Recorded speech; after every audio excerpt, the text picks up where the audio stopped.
Nursery থেকে জবার চারা কিনে আনার পর এক দুবার ফুল দেওয়ার পর ফুল দেওয়া বন্ধ হয়ে যায়। এর কিছু কারণ আছে যার জন্য কিন্তু আমাদের জবা গাছে সেই ধরনের আমরা পরিচর্যা যেটা আমরা বাড়িতে করতে পারি না, যার ফলে কিন্তু জবা গাছে সেরকম আমরা ফুলও পাই না।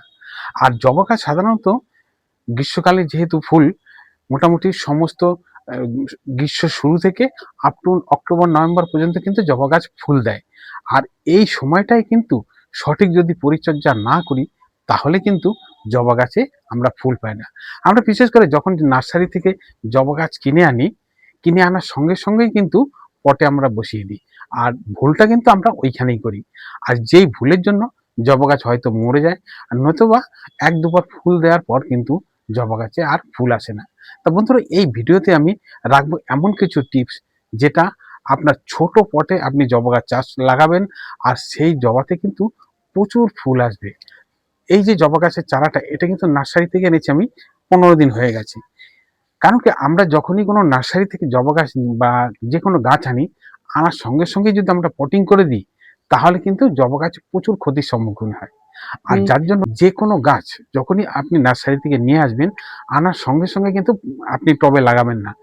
এটাকে 10 থেকে 15 দিন একটা আপনার যে এরিয়ার আবহাওয়া, সেই আবহাওয়ার সঙ্গে কিন্তু এটাকে সেট করতে হবে। তা না হলে কিন্তু এই গাছ কিন্তু সঠিকভাবে আপনার পরিচর্যাও করতে পারবেন না। আর কারণ কি, নার্সারিতে একভাবে পরিচর্যা হয়, আর এখানে আমাদের বাড়িতে যেখানে আমরা ছাদ বাগানে বা যেখানেই লাগাই তার পরিচর্যাটা কিন্তু আলাদা। তাই যখনই আপনি নার্সারি থেকে চারা গাছ আনবেন, অবশ্যই 10 থেকে 15 দিন আপনার ওয়েদারের সঙ্গে খাপ খাওয়ানোর জন্য এই চারাটাকে রেখে দেবেন। এমন জায়গায় রাখবেন যেখানে সকাল সন্ধ্যে সূর্যালোক আসে, আর শুধুমাত্র জল দিয়ে যাবেন যতদিন না পর্যন্ত আপনি এটাকে রিপোর্টিং করছেন।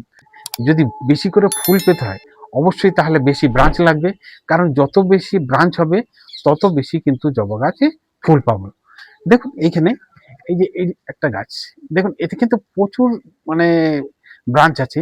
আর যত বেশি ব্রাঞ্চ হবে তত বেশি কিন্তু জবা গাছে ফুল আসবে। এটাই নিয়ম। আর ফুল সেখানেই আসবে নতুন নতুন ব্রাঞ্চে। দেখুন এখানে টোটাল এই যতগুলো ব্রাঞ্চ আছে, এগুলোতে যদি আবার পিঞ্চিং করে তাহলে কিন্তু এখান থেকে আরো 2-4টে করে ডাল বেরোবে, আর সেখান থেকে আপনি আরো কিন্তু বেশি ফুল আমরা সংগ্রহ করতে পারবো।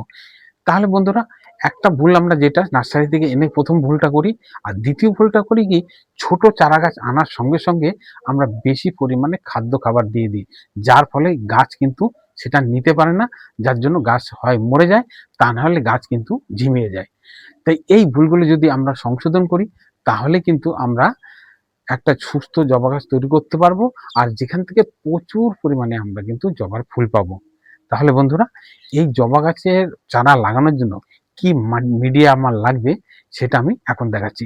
দেখুন, এই জবা গাছের জন্য সাধারণত আমরা যে পরিচর্যাটা করি, একদম ছোট চারা গাছ যখন বাড়িতে নিয়ে আসবেন, 10 দিন পর এটাকে রেখে দেওয়ার পরে সাধারণ যে গার্ডেনের যে মাটি, এই যে এটা আমার পুরনো মাটি, এটা আমি এক টব নিয়ে নিলাম। আমি এখানে 8 ইঞ্চি টবের মাপের কিন্তু এখানে নিচ্ছি সবকিছু।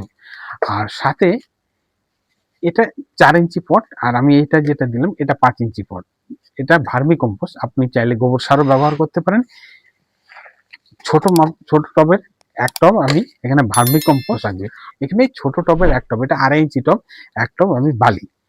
এর সঙ্গে যে জিনিসটা মেশাতে হবে সেটা হলো অল্প পরিমাণে, কিন্তু এখানে আমি 2-3টে জিনিস মেশাবো। যেমন এটা বোনডাস্ট 1 চামচ, এর মধ্যে প্রচুর পরিমাণে ফসফরাস রয়েছে যেটা রুট ডেভেলপমেন্ট করতে সাহায্য করে।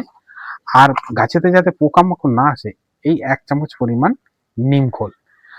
আর সাথে এখানে আমি অল্প পরিমাণ হিউমিক অ্যাসিড, এটা গাছের রুট ডেভেলপমেন্ট করার জন্য প্রচুরভাবে সাহায্য করে। এটা অল্প, 1/2 চামচের একটু কম। আর সঙ্গে কিন্তু 15-20 দিন এখানে আমি গাছটা নিয়ে এসেছি, এতে কিন্তু বেশি পটাশ দেওয়া যাবে না, কারণ এই 1/2 চামচ আমি লাল পটাশ দিলাম। আপনি চাইলে 0050 যে পটাশটা সেটাও ব্যবহার করতে পারেন। এই হলো আমার টোটাল আমার মিডিয়া। আর আপনি যদি বর্ষাকালে গাছ লাগান তাহলে কিন্তু এর সঙ্গে একটা জিনিস অ্যাড করতে হবে, সেটা হলো গিয়ে যে কোনো ধরনের ফাঙ্গিসাইড 1 চামচ একটু কম, যদি আপনার 10-12 ইঞ্চি টব হয় তাহলে কিন্তু 1 চামচই লাগবে ফাঙ্গিসাইড, যদি বর্ষাকালের ক্ষেত্রে এটা। আর যদি আপনি নর্মাল সিজনে লাগান তাহলে কিন্তু এটার কোনো প্রয়োজন নাই। এবার এই মিডিয়াটাকে আমি ভালোভাবে মিশিয়ে নিচ্ছি। মিশিয়ে নেওয়ার পরে কিন্তু সরাসরি আমি পটে লাগিয়ে দেবো। দেখুন সুন্দর একদম ওয়েল ড্রেনেজ সয়েল তৈরি হয়ে গেছে। এবার আমি এখানে এই টবটা আমি ব্যবহার করব। এটা আমার 8 ইঞ্চি টব। এই 8 ইঞ্চি টবের মধ্যে আমি, কারণ কি এই আমি যে ভিডিওতে দেখাচ্ছি এটা কিন্তু একদম ছোট টবে এই ধরনের যদি আপনি মাটি তৈরি করে মিডিয়া তৈরি করে লাগান, ছোট টবেই কিন্তু আপনি প্রচুর ফুল সংগ্রহ করতে পারেন। এখানে যতগুলো টব, এই যে একটা দুটো, এটা কিন্তু সব 8 ইঞ্চি টব, সেম মাপের টব আমি এটাও নিয়েছি। আর এই দুটো চারা কিন্তু কাটিং থেকে তৈরি করেছি। আর এটা কিন্তু নতুন নতুন প্রচুর ব্রাঞ্চ আছে, এইগুলোকে আবার পিঞ্চিং করলে কিন্তু এর থেকে কিন্তু ডবল ডবল ব্রাঞ্চ আপনি পাবেন। এবার এই যে এটাকে ড্রেনেজ সিস্টেমটাকে তৈরি করে নিতে হবে সুন্দর। আর যদি ড্রেনেজ সিস্টেম থাকে, জল আপনি দেবেন, সঙ্গে সঙ্গে এক্সেস জলটা বাইরে বেরিয়ে যাবে। ড্রেনেজ সিস্টেম তৈরি করার জন্য এখানে আমি এই খোলাম কুচি দিয়ে এই যে ছিদ্রটা আছে এটাকে বন্ধ করে দিলাম। এই লাল বালির একটা আমি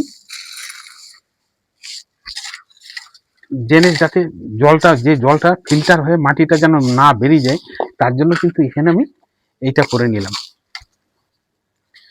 এবার আমি এখানে পটিং মিডিয়া দিয়ে টবটা অল্প পরিমাণ এখানে পটিং মিডিয়া দিচ্ছি, জাস্ট 1 ইঞ্চি 1-1.5 ইঞ্চি মতো আমি এখানে পটিং মিডিয়া দেবো। কারণ এখানে আমি গাছটা যে বসাবো উপরে 2 ইঞ্চি জায়গা আমি খালি রাখবো। আর দেখুন এই গাছটাকে যখনই এই গাছটাকে বসাবেন তখন কিন্তু এই যে ছোট এই যে প্লাস্টিকের টবটা সেটাকে বাঁচাতে যাবেন না, এটাকে ছিঁড়ে বের করে নেবেন। এটাকে এইভাবে কেটে আমি বার করে নিচ্ছি।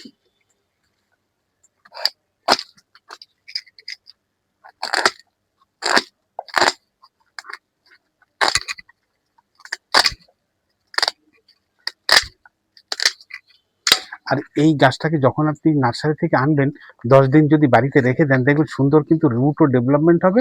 আর তখন কিন্তু এই গাছের কিন্তু যেমন ওয়েদারের সঙ্গে সেট হয়ে যাবে, সাথে সাথে দেখবেন এই রুটটাও কিন্তু সুন্দরভাবে ডেভেলপমেন্ট হবে, যাতে কিন্তু গাছ কোনোভাবেই ক্ষতি হওয়ার কোনো সম্ভাবনাই থাকবে না। একদম সাবধানতার সঙ্গে বের করে নিতে হবে। দেখুন সুন্দর কিন্তু রুট এখানে ডেভেলপমেন্ট হয়ে গেছে, চারিদিক দিয়ে রুট এসে গেছে। এবার আমি এইটাকে বসিয়ে দিচ্ছি একদম মধ্যখান করে। দেখুন অনেকটা নিচে, আমি কিন্তু অনেকটা জায়গা খালি রাখবো, 2 ইঞ্চি মতো জায়গা যেটা আছে সেটা আমি খালি রাখবো। আর চারিদিক দিয়ে এবার আমি মাটি দিয়ে ভর্তি করে দিচ্ছি। কারণ কি পরবর্তীকালে আমি আবার যখন এর মধ্যে খাদ্য খাবার দেবো, আস্তে আস্তে কিন্তু এই টবটা ভর্তি হয়ে যাবে। আমার মোটামুটি ভর্তি করা হয়ে গেছে। এবার এর মধ্যে ভরপুর জল দিয়ে ড্রেনেজ সিস্টেম অবশ্যই চেক করে দেখে নিতে হবে।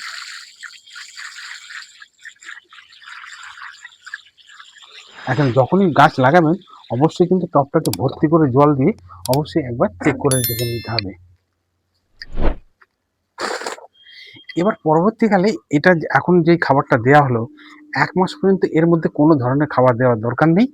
1 মাস পরে এর মধ্যে কি খাবার দেবেন, 1 চামচ হাড় গুঁড়ো যেরকম দিয়েছিলাম, আর সাথে 1/2 চামচ পটাশ। গাছে নতুন নতুন ব্রাঞ্চ আসবে, সেখানে কিন্তু ফুলও আসবে, আর তার যে ফুল যাতে আসে তার জন্য কিন্তু পটাশটা দেবেন। আর 1 মুঠো ভার্মি কম্পোস্ট, ব্যাস। এইটা হলো গিয়ে আমার 1 মাস পরের খাদ্য। কিন্তু 15 দিন অন্তর শস্যের খোল পচা জল একদম পাতলা করে অল্প পরিমাণ ব্যবহার করতে হবে, সব মাসে 2বার করে। তো বন্ধুরা এবার দেখে নেব এই জবা গাছে কি ধরনের রোগ পোকার আক্রমণ হয়। জবা গাছেতে মাঝে মাঝে দেখবেন এইভাবে কুড়ির গোড়া দিয়ে শুকিয়ে যাচ্ছে, শুকিয়ে গিয়ে এইরকম ভাবে পাতাগুলো শুকিয়ে কুড়ি ঝরে যাচ্ছে। এ দেখুন এটা কিন্তু ঝরে গেছে। এটা কিন্তু অনেক কিছু কারণ হতে পারে। এক, যদি মাইটসের আক্রমণ হয়ে থাকে তাহলে কিন্তু এইভাবে কুড়ি এখান থেকে পোকা কেটে দেয়, কেটে দিয়ে ফুলটা ঝরে পড়ে যায়। দেখুন পাতা কিন্তু একদম পরিষ্কার আছে, এখানে কোনো ধরনের কিন্তু মাইট আক্রমণ হয়নি। তাহলে এর কারণটা কি? এর দুটো কারণ হতে পারে। এক, যদি আমরা বর্ষাকালে এটার মধ্যে জল জমে যায় বা ড্রেনেজ সিস্টেম ঠিকঠাক না থাকে তাহলে ঝরে যেতে পারে। আর দ্বিতীয় হলো গাছে যদি ফাঙ্গাসের আক্রমণ হয় সেক্ষেত্রে কিন্তু এইভাবে কিন্তু কুড়ি ঝরে যেতে পারে। আর এটা যখনই এরকম হবে তখন কিন্তু এই যে শুকনো পাতা আর ডালগুলো এটাকে কেটে বার করে দেবেন। আর যদি মাইটসের আক্রমণ হয় তাহলে নিম তেলটা ব্যবহার করবেন। আর যদি ফাঙ্গাসের আক্রমণ হয় তাহলে কিন্তু এতে যে কোনো ধরনের ফাঙ্গিসাইড স্প্রে করতে হবে। 10টা থেকে 4টের মধ্যে কিন্তু স্প্রে করলে ভালো রেজাল্ট পাবেন। আর মাঝে মাঝে গাছেতে দেখবেন পিঁপড়ের আনাগোনা করছে। এই পিঁপড়ের আনাগোনা কিন্তু সাধারণভাবে হয় না। পিঁপড়ের আনাগোনার একটাই কারণ, গাছেতে পোকার আক্রমণ, যেটা হলো গিয়ে খুব মারাত্মক, সেটা হলো মিলিবাগ। আর এই মিলিবাগের আক্রমণ হলে গাছে কিন্তু একদম গাছকে পুরো নষ্ট করে দেবে। কারণ গাছের সমস্ত জায়গাতে এই পাতার এই কুড়ির অংশটা সব থেকে বেশি আসে, পুরো গাছের রস শুষে নেবে, শুষে কিন্তু গাছকে শেষ করে দেবে। আর এই মিলিবাগ রোগকে আটকাতে হলে একদম শুরু থেকেই আপনি যদি নিম তেলটা বরাবর 10 দিন অন্তর স্প্রে করেন, আর যখনই স্প্রে করেন পাতাকে ভিজিয়ে একদম পুরো উপর নিচে পাতা ভিজিয়ে দেবে ছিল। আর এই সঙ্গে সঙ্গে কিন্তু এই যে কাকা পেস্টিসাইডটা আছে, এটা কিন্তু 1 ml 1 লিটার জলে মিশিয়ে প্রতি 10 দিন অন্তর এটাকে স্প্রে করে দিলে এই ধরনের কোনো রকমের পোকামাকড়ের আক্রমণ হবে না। যখনই গাছে জল দিতে আসবেন গাছকে একদম সম্পূর্ণ উপর থেকে ভিজিয়ে দেবেন একদম পাতা। এতে কি হবে, পাতার উপরে যে ধুলোটা বসে সেটাও বসবে না। এতে ফাঙ্গাসের আক্রমণ হাত থেকে আপনার জবা গাছকে বাঁচিয়ে রাখবে। আর বেশি ফুল পাওয়ার জন্য সিক্রেট লাস্ট টিপ, যার জন্য কিন্তু জবা গাছে প্রচুর ফুল আসবে। আর এটা হলো, জবা গাছ যেহেতু অ্যালকালাইন পছন্দ করে, তাহলে অ্যালকালাইন সোর্স হিসাবে কি আমরা ব্যবহার করতে, এক কাঠকলার যে ছাইটা হয় সেটা প্রতি মাসে 1/2 চামচ থেকে 1 চামচ পর্যন্ত আমরা গাছে যদি ব্যবহার করি তাহলে মাটিটা অ্যালকালাইন হবে ধীরে ধীরে।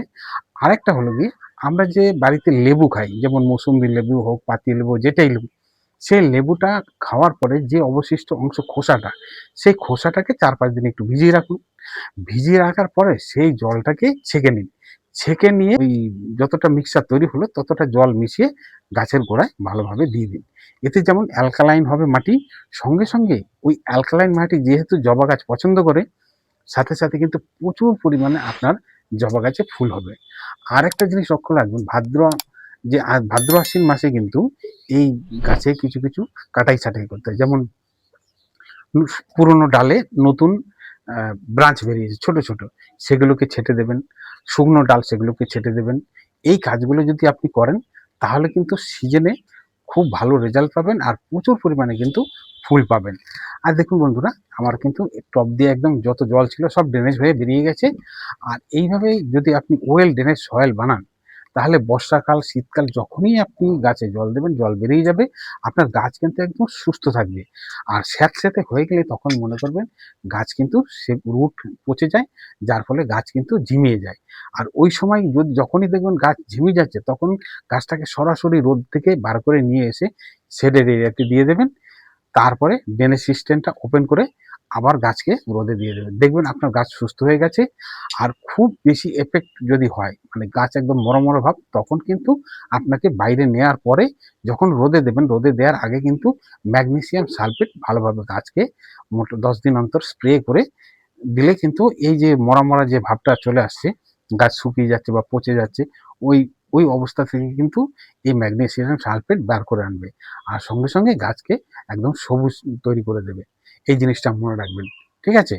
আর একটা জিনিস যে রোগের কথা আমি বলবো এখানে, যে দেখবেন মাঝে মাঝে এই গাছের পাতা কিন্তু উপর দিক থেকে সাদা হয়ে যাচ্ছে, এগুলো গাছের কোনো রোগ নেই। প্রচন্ড রোদে আমাদের গাছে উপরে কিন্তু একটু সাদাটে রং চলে আসে।